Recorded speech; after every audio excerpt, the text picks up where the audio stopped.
9 de la mañana con 55 minutos. Estamos de regreso en Aristegui en vivo y saludo con mucho gusto a Jacobo Dayan. Jacobo, buenos días, ¿cómo estás? Buenos días, Manuel, Lisa, ¿qué tal? Lisa Sánchez, buenos días, te saludo con gusto. Igualmente, Manuel, muy buenos días y un saludo a la audiencia. Jacobo, ¿cómo estás? Gusto de saludarlos ambos, pues el tema es inevitable. La presidenta de la República esta mañana acaba de anunciar que el próximo domingo se hará la presentación formal de este plan Michoacán que ya adelantó hace unos días en la conferencia matutina, en donde ha delineado una serie de líneas de acción para atajar la situación de violencia que se está viviendo en Michoacán, pero además de la situación de violencia.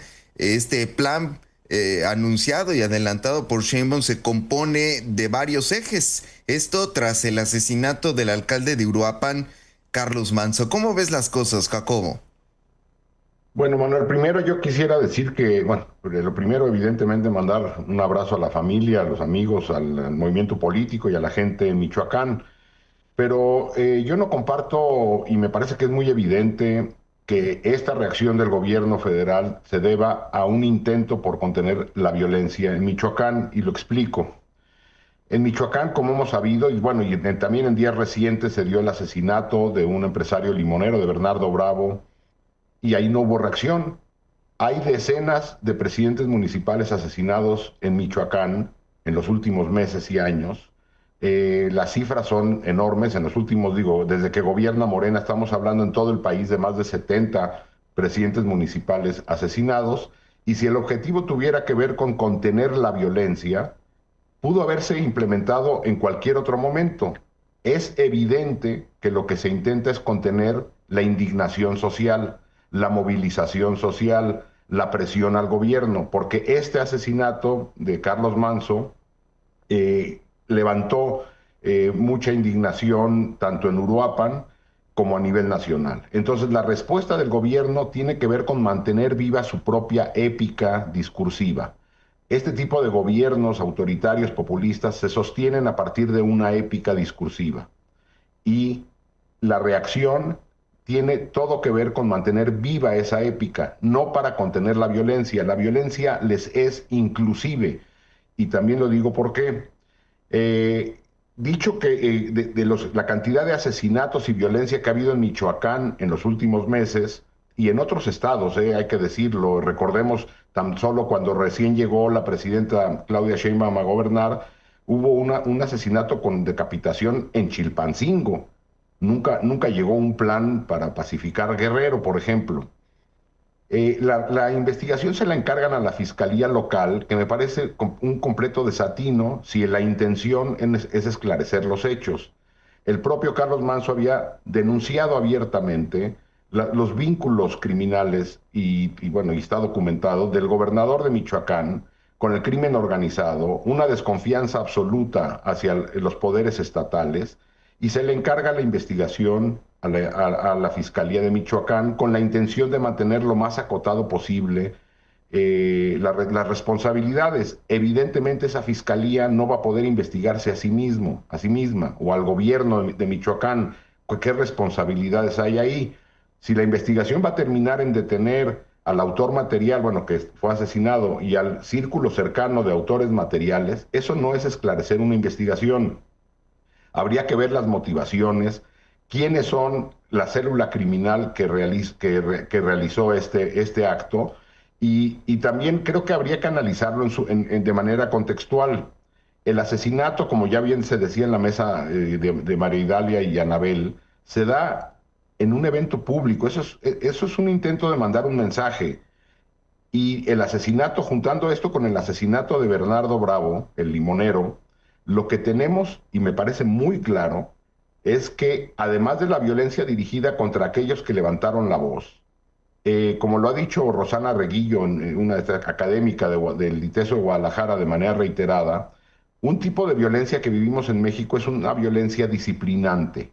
Es decir, no nada más va dirigida contra las personas que se intenta acallar, asesinar, sino el mensaje es a toda la sociedad, a aquellos gobernantes, a aquellos empresarios que se atrevan a levantar la voz, van a terminar así.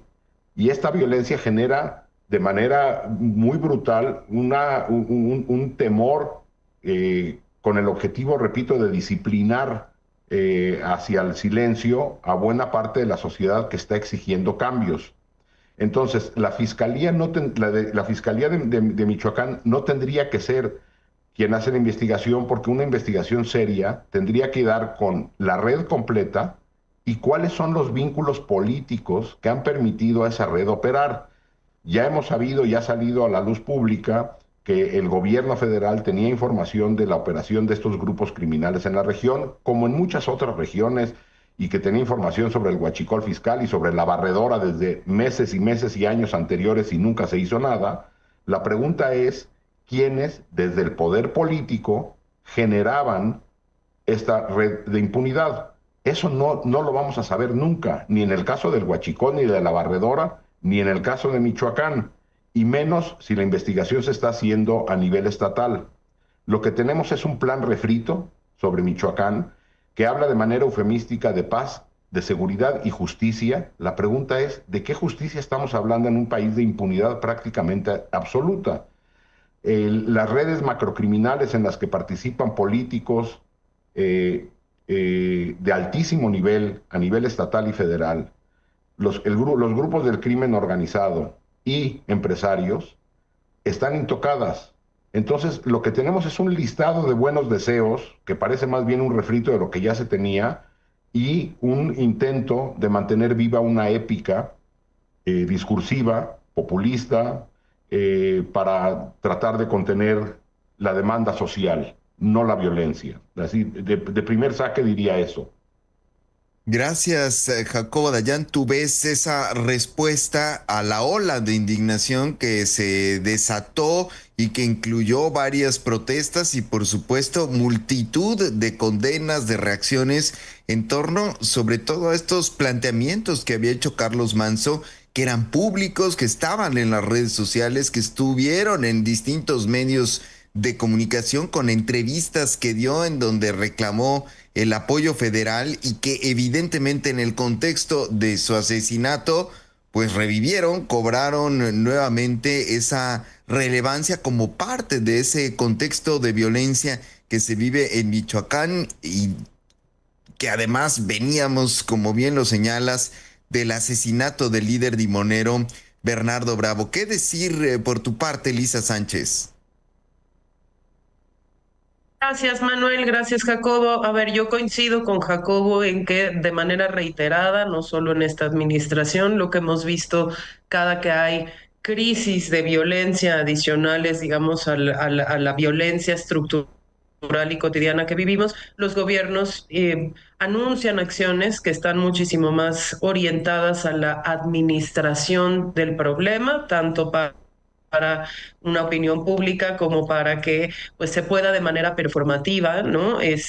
Demostrar con ciertos, sobre todo, indicadores de actividad, como cosas como nos reunimos, desplegamos a tantas personas, repartimos tantas cosas, ¿no?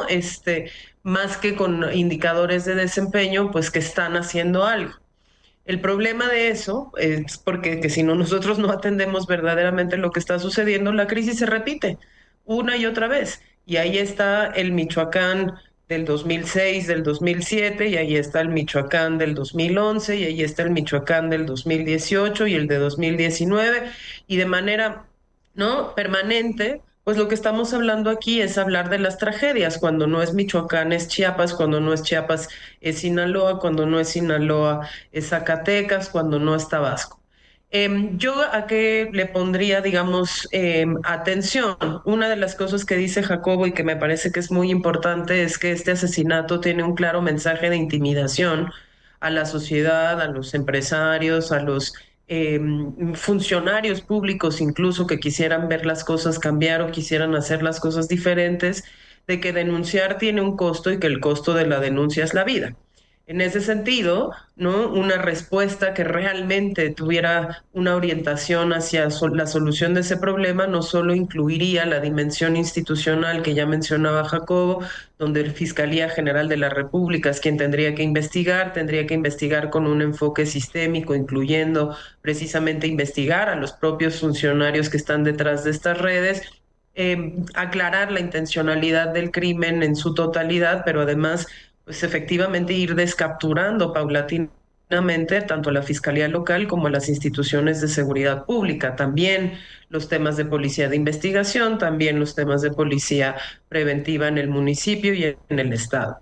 Pero una cosa con la que eso debería acompañarse de manera muy fuerte, porque me parece que lo que no podemos seguirnos permitiendo como sociedad es que se instale efectivamente el mensaje de que la denuncia causa la muerte, ¿no? El asesinato, es un verdadero llamado a la denuncia y una verdadera atención a esas denuncias, como para que efectivamente le pudiéramos dar la vuelta a eso y entonces a partir de ese proceso de reconstrucción de la confianza ciudadana en esas instituciones pudieran descapturarse esas instituciones para que efectivamente funcionaran hacia la investigación, la prevención, la sanción del delito, la reparación del daño a las víctimas, la impartición de justicia. De otro modo, pues este plan terminará, ¿no? Digamos, entrando al museo de los planes, como ya entró las acciones de Peña Nieto, las acciones de Calderón, las no acciones de Andrés Manuel López Obrador, porque no modificaría sustancialmente la situación ni de que origina la violencia ni que la perpetúa, ¿no? Porque el plan viene a decirnos muy en el marco y en la lógica de lo que ha sido la política de seguridad con la que la cuarta transformación quiere ser identificada, que es la atención a las causas originales de la violencia, que va a haber, por ejemplo, mejores condiciones salariales para los jornaleros agrícolas. Bueno, a mí eso me parece maravilloso. Una de las cosas en donde el crimen organizado se ha instalado es precisamente en el control de precios, en el control de cuotas de producción, en el control de productores, en acceso a los mercados lícitos, y eso tiene a las comunidades pues en una situación de muchísima vulnerabilidad. Pero ¿qué pasa, no, con las capacidades institucionales del Estado? Yo lo he mencionado en otros espacios. Michoacán ocupa el lugar número 29 de 32 en términos de lo bajo que son los salarios de su policía estatal. Su capacidad de policía de investigación es mínima, ¿no? Tiene 400 policías de investigación en un estado que tiene presencia del cártel Jalisco Nueva Generación, que tiene organizaciones criminales locales, que esas organizaciones criminales ya no solo se dedican al narcotráfico o al impuesto criminal en la agricultura, también lo hacen en la minería, también lo hacen en el tráfico de personas, también lo hacen en muchas otras actividades. Pues un plan que no venga con muchísimos objetivos, muchas métricas de impacto que no de actividades, y que no se concentre verdaderamente en fortalecer esas instituciones y la confianza ciudadana en esas instituciones para que el mensaje de este crimen artero no se instale y no se vuelva verdad, que es no se puede denunciar. No se puede denunciar las colusiones político-criminales porque si las denuncias te matan, ¿no? Entonces, pues Michoacán no va a salir nunca de la situación en la que está, y eso no le conviene ni a Michoacán ni al país entero, porque eso se replica, ya lo decía muy bien Jacobo, en muchas otras jurisdicciones. Parte de las denuncias que había hecho Carlos Manzo, pues desde que asumió, incluso antes, desde que asumiera la presidencia municipal de Uruapan, era precisamente esa, la de la colusión entre autoridades de todo ámbito. Principalmente él se refería al municipio, habló concretamente de la situación que existía en el municipio, de la colusión de autoridades o de la participación de autoridades municipales en actividades ilícitas, lo que describe una problemática de muy hondo calado que ya hemos visto con el tema de la extorsión en el caso de los limoneros y toda la información que ha salido en los últimos días y en las últimas horas sobre cuál es el mapa de las actividades de los grupos de la delincuencia organizada en un estado como Michoacán, donde participan activamente en la economía del estado, donde fijan precios, donde ellos determinan o son parte de una serie de decisiones económicas que impactan directamente a la economía estatal. En ese sentido, es un panorama pues de una complejidad enorme, Jacobo. Sí, y me parece que esto cada vez creo que tendríamos que reforzarlo más. Evidentemente en nuestro país hay muchos problemas estructurales en sentido de financiamiento personal, capacidades de las instituciones del Estado, pero me parece que la discusión y la problemática de fondo no es una problemática técnica. Ya se decía en mesas en la semana, en este mismo espacio, que el problema en nuestro país, más que técnico, o el origen del problema técnico de financiamiento, es un problema político. Es decir, tenemos un Estado absolutamente capturado por intereses criminales, no nada más de corrupción, intereses criminales. Y si pasamos del México de donde el crimen organizado romántico de hace 60 años operaba bajo el cobijo del partido hegemónico del PRI, y cuando el presidente de la República daba un golpe en la mesa, se disciplinaba el crimen organizado, pasamos a un crimen organizado donde empezó a tener más participación, empezó a presionar y a cooptar instituciones, la lógica de plata o plomo, de entregar grandes recursos económicos para operar, pero creo que estamos en una etapa más avanzada de eso, donde el crimen organizado ya no nada más incide mediante presión o corrupción, sino el crimen organizado ocupa gobernaturas, y no personas vinculadas con el crimen organizado. El crimen organizado ocupa gubernaturas, presidencias municipales, puestos en el Congreso, senadores, diputados, miembros de gabinete a nivel federal, fiscalías en todo el país, desde las fiscalías locales hasta la Fiscalía General de la República. Es decir, tenemos un Estado capturado con funcionarios que son parte del crimen organizado. Y si no empezamos presionando por una descaptura del Estado, los problemas técnicos no se van a resolver, porque lo que tendremos es el mejor plan que se nos pueda ocurrir, que va a tener que ser implementado por miembros del crimen organizado en sus distintos niveles. Entonces, la agenda central y la exigencia central tendría que ser primero la descaptura del Estado, la descaptura de los partidos políticos, porque también el crimen organizado ocupa altos niveles en partidos políticos, y empezar a hacer esta descaptura con una enorme voluntad política y con mecanismos extraordinarios de justicia. No podremos desmantelar estas redes macrocriminales o empresas criminales continuas, sino es mediante mecanismos de justicia completamente independientes que no son la Fiscalía General de la República. Dicho esto, desmantelando esto, entendamos que lo que tenemos en nuestro país es una gobernanza criminal, no nada más por parte del crimen organizado, sino incluso por parte de las propias instituciones del Estado, donde el uso legítimo de la fuerza ya no lo tiene el Estado, sino lo tienen grupos no estatales que operan junto con agentes del Estado, donde la sociedad nos vemos obligados a pagar un doble impuesto, es decir, el impuesto que marca la ley y luego un impuesto para poder sobrevivir en la extorsión, el secuestro, el cobro de piso. Y lo que hacemos es, y como ya lo venía diciendo desde hace ya casi una década, el Movimiento por la Paz con Javier Sicilia, a las urnas vamos a elegir qué cártel nos queremos que nos gobierne. Entonces, creo yo que la discusión tendría que estar ahí, no en un problema técnico de si hay que modificar fulana ley o hay que implementar o darle más recursos a tal política pública, porque quienes la implementarán son miembros del crimen organizado disfrazados de funcionarios públicos. Ojalá la articulación, la indignación que genera el asesinato de de Carlos Manso, genere una indignación suficiente como para generar una articulación social, porque no habrá paz en este país, ni habrá justicia en este país, si no hay descaptura de instituciones y si no hay el desmantelamiento al más alto y más alto nivel posible en la política y en el mundo empresarial, y si no también dentro de las Fuerzas Armadas. Gracias, Jacobo Dayan. Hablas de participación de la sociedad a través de qué mecanismos, Lisa Sánchez, pues luego de que en los últimos meses y años se habla precisamente del acotamiento del margen de maniobra de la sociedad en muchos frentes, Lisa.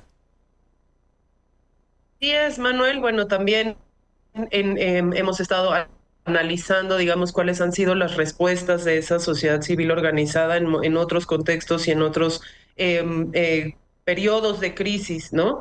Y yo creo que es muy importante decir que si bien coincido con Jacobo en que tenemos un problema fundamentalmente político, en donde lo que tenemos que ver es cómo ha sido que nuestras autoridades, nuestros partidos, nuestros liderazgos políticos, pues han desarrollado ya un modus operandi también de la conquista y el mantenimiento del poder por la conquista y el mantenimiento del poder y no para la ejecución, digamos, de las tareas y las funciones regalianas del Estado, es decir, la provisión de servicios públicos de calidad, el asegurar la seguridad y el monopolio, ¿no? Del uso de la fuerza, la aplicación universal de la ley.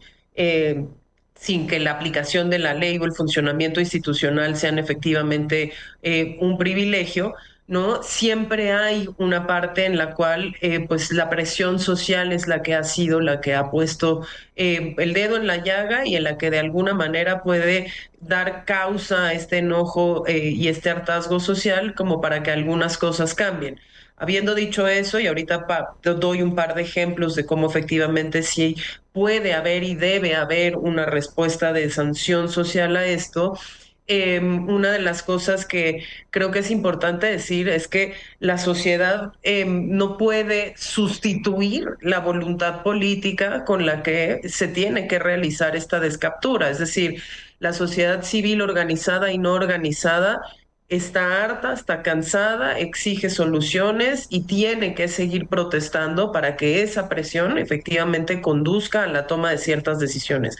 Pero no puede sustituir porque no tiene las funciones del Estado, no tiene esa capacidad, no tiene el poder político y no forma parte de esas decisiones, al menos no en los esquemas tradicionales de hoy. Entonces, en ese sentido, la responsabilidad tenemos que dejarla siempre en donde está fundamentalmente, que es la autoridad, el Estado, los partidos políticos, los representantes políticos.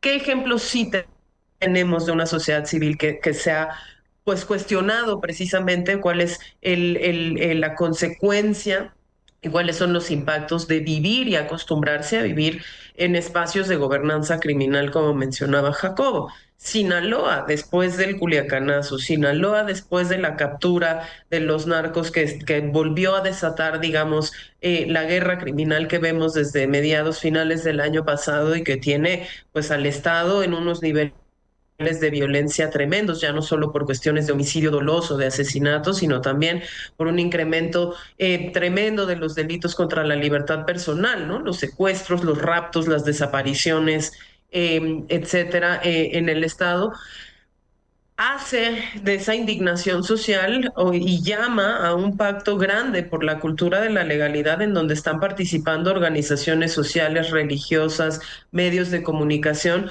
precisamente para cuestionar, ¿no? ¿Cuáles han sido las consecuencias de los pactos de impunidad legales, sí, pero también sociales, que como sociedad miremos a otro lado cuando lo que estamos viendo es una colusión abierta entre las autoridades y la delincuencia organizada, o cuando estamos viendo a la delincuencia organizada sustituir el rol social de política social del gobierno, o cuando los estamos perdonando precisamente porque, bueno, pues sí, son narcos o son delincuentes organizados, pero hicieron el camino o pusieron la farola o por lo menos no se meten conmigo. Y cuando decidimos todos juntos, ahí sí como sociedad, mirar para otro lado, pues ahí efectivamente, ¿no? Se dan todavía mayores oportunidades de expansión de esa gobernanza.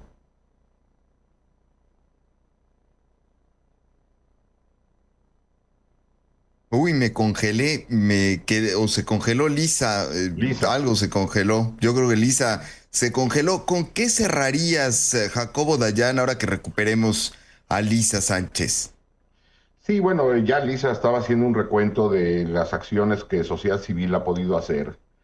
Yo terminaría diciendo que si de veras Morena o la presidenta Claudia Sheinbaum quiere atender las causas, como dice, y lo venían diciendo desde el gobierno de López Obrador, las causas profundas de la violencia en nuestro país tienen que ver con la captura criminal del Estado y con los miembros del crimen organizado ocupando posiciones de gobierno. Eso tendría que ser el objetivo y las causas profundas, y para ello se requieren mecanismos extraordinarios, porque el Estado no puede garantizar verdad y justicia porque está absolutamente cooptado. Y ahí tiene mucho que ver, evidentemente, la sociedad civil y las organizaciones de la sociedad civil. Me parece que en estos momentos donde la violencia está desatada en nuestro país, la impunidad es prácticamente absoluta, juegan un rol muy importante las universidades públicas y privadas, las iglesias, las empresas, los medios, los sindicatos, es decir, estas instituciones propias de la sociedad que tendrían y tendríamos que dar un paso al frente en una articulación social que genere una exigencia mayor a la clase política en general, porque evidentemente ninguna clase política, y menos una clase política criminal, abandonará sus posiciones de manera graciosa y sin ningún cuestionamiento. Es tremendo, Jacobo Dayan, el panorama y sin duda alguna el reto de la participación social. Yo cerraría con eso. Es fundamental lo que apuntabas tú, lo que apuntó en su momento Lisa Sánchez. No la hemos podido recuperar, pero pues vamos a hacer lo posible. Estamos tratando de hacer los enlaces. De todas maneras, les agradezco a ambos su presencia esta mañana en Aristegui en Vivo. Gracias, Jacobo. Gracias, Manuel. Y nada más terminaría ahorita que te decías eso para decir rápidamente algo. En una declaración que dio incluso también Carlos Manso, y sacaban más temprano en el noticiero, él hacía, incluso no nada más le hablaba a las autoridades, le hablaba a la misma población, diciendo que como sociedad no podemos tolerar ver de frente, incluso en hijos, en hermanos, en familiares, miembros que estén participando en el crimen organizado y no denunciarlo, tolerar familiares cercanos que estén cometiendo algún tipo de ilegalidad, pequeña, grande o económica o de manera violenta. Es decir, también hay un quiebre ético en la sociedad que tenemos que hacernos cargo. Sí, él apelaba además con muchísimo vigor, o sea, era particularmente fuerte cuando se refería precisamente a la necesidad de empezar desde el círculo más inmediato, denunciar, poner toda la carne en el asador desde la casa. Lisa Sánchez, ¿con qué cerrarías esta mañana? Estás muteada, ¿eh? Tienes el micrófono en silencio. Perdonen. Bueno, sí, simplemente cerraría haciendo pues un resumen de lo que nosotros hemos dicho por acá. Imperativo resolver el problema político, imperativo resolver el tema de captura del Estado. De otra manera será meramente performativo todas las acciones que se están anunciando, y eso va a pasar evidentemente por revisar en dónde están las colusiones político-criminales en las instituciones en Michoacán y en el resto del país, y evidentemente pues habrá que ver también cómo esa acción política pues sí se tiene que acompañar hacia el fortalecimiento institucional de la confianza ciudadana y de las capacidades pues verdaderamente operativas que tengan esas instituciones para prevenir, perseguir, investigar y sancionar el delito. Gracias, Lisa Sánchez. Gracias, Jacobo. Un abrazo a ambos y seguimos en comunicación. Gracias. Abrazo. Igualmente, gracias, Lisa. Bye. Son las 10 de la mañana con 23 minutos. Nos vamos a la pausa, no se vaya, pero antes un resumen de lo más importante. Lisa Sánchez y Jacobo Dayan.